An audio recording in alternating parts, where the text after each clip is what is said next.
Seeing that the prince paid particular attention to the fact that this knife had twice been snatched away from him, Rogozhin seized it in angry vexation, put it in the book, and flung the book onto the other table.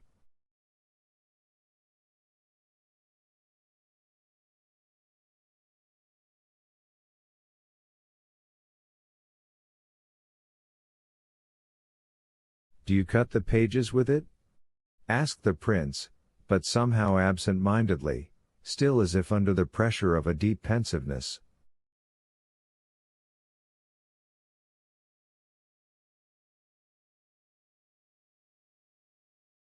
"Yes, the pages." "Isn't it a garden knife?" "Yes, it is." "Can't you cut pages with a garden knife?"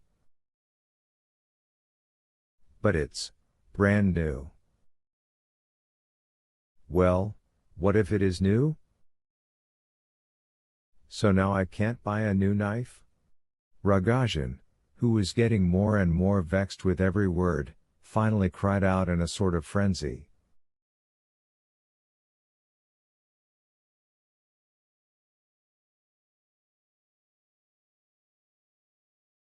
The prince gave a start and gazed intently at Rogozhin. "Look at us!" He suddenly laughed, recovering himself completely.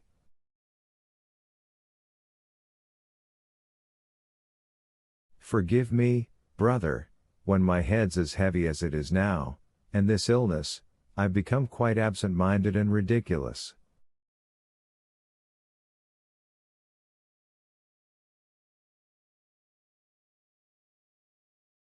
"This is not at all what I wanted to ask about. I don't remember what it was." "Goodbye." "Not that way," said Rogozhin. "I forget." This way, come on, I'll show you." 4. They went through the same rooms the prince had already passed through. Rogozhin walked a little ahead, the prince followed.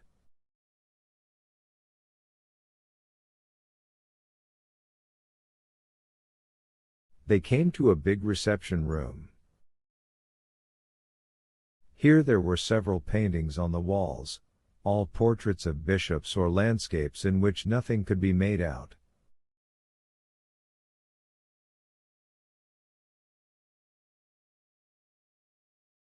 Over the door to the next room hung a painting rather strange in form, around 6 feet wide and no more than 10 inches high.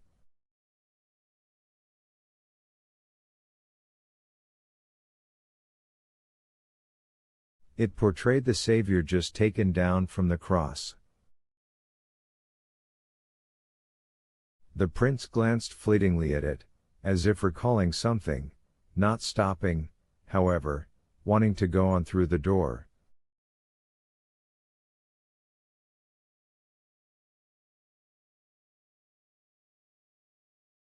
He felt very oppressed and wanted to be out of this house quickly. But Rogozhin suddenly stopped in front of the painting. "All these paintings here," he said, "my deceased father bought at auctions for a ruble or two.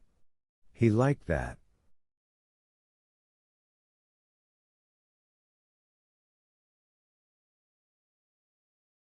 One man who's a connoisseur looked at them all. "Trash," he said, "but that one, the painting over the door, also bought for 2 rubles, he said, "isn't trash."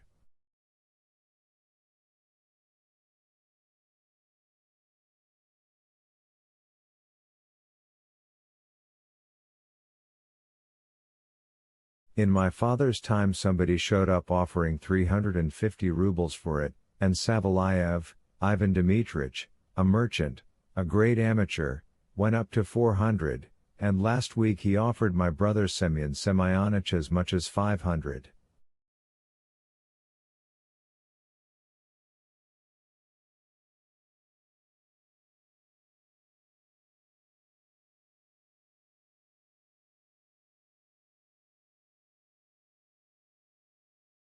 I kept it for myself. Yes, it's a copy from Hans Holbein, said the prince, having managed to take a look at the painting, and, though I'm no great expert, it seems to be an excellent copy.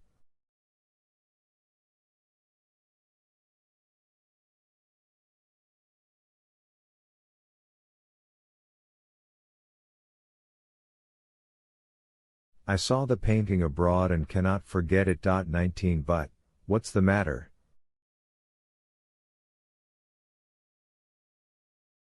Rogozhin suddenly abandoned the painting and went further on his way. Of course, absent-mindedness and the special, strangely irritated mood that had appeared so unexpectedly in Rogozhin might have explained this abruptness, but even so the prince thought it somehow odd that a conversation not initiated by him should be so suddenly broken off, and that Rogozhin did not even answer him.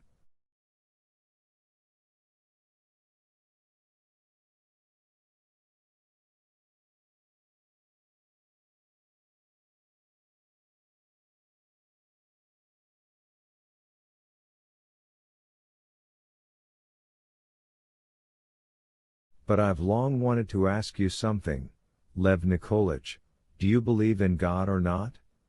Rogozhin suddenly began speaking again, after going several steps.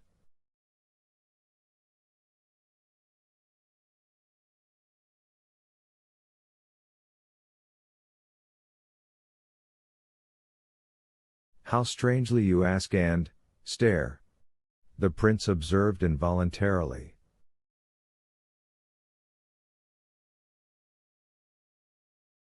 But I like looking at that painting, Rogozhin muttered after a silence, as if again forgetting his question.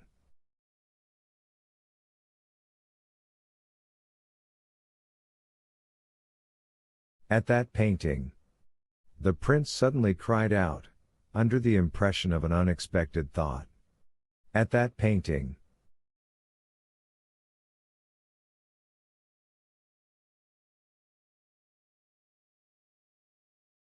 A man could even lose his faith from that painting. Lose it he does, Rogozhin suddenly agreed unexpectedly. They had already reached the front door. What? The prince suddenly stopped. How can you? I was almost joking, and you're so serious.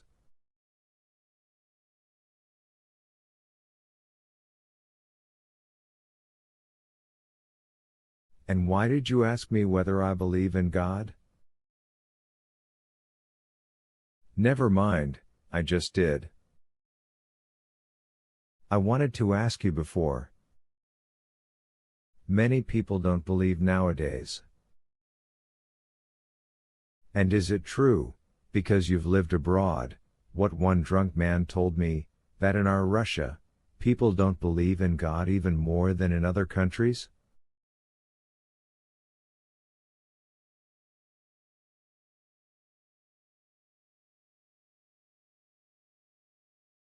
It's easier for us than for them, he said, because we've gone further than they have.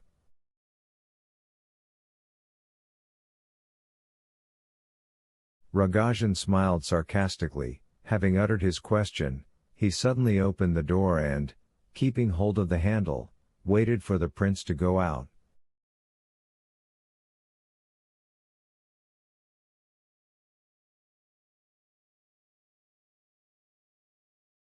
The prince was surprised, but went out. Rogozhin followed him out to the landing and closed the door behind him. The two men stood facing each other, looking as if they had forgotten where they had come to and what they were to do next.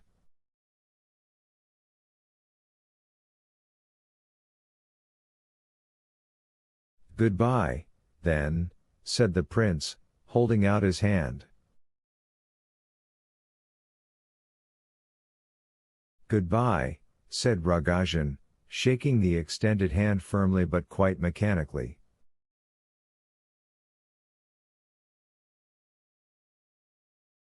The prince went down one step and turned.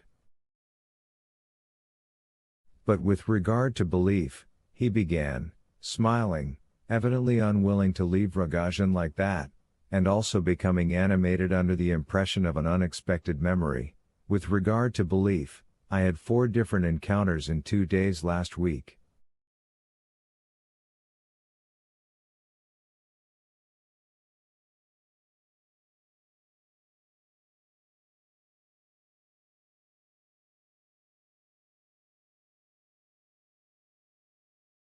One morning I was traveling on a new railway line and spent 4 hours talking on the train with a certain S, having only just made his acquaintance.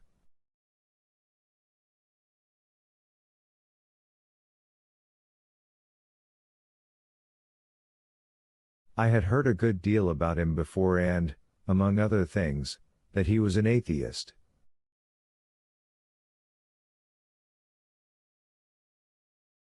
He's really a very learned man, and I was glad to be talking with a true scholar.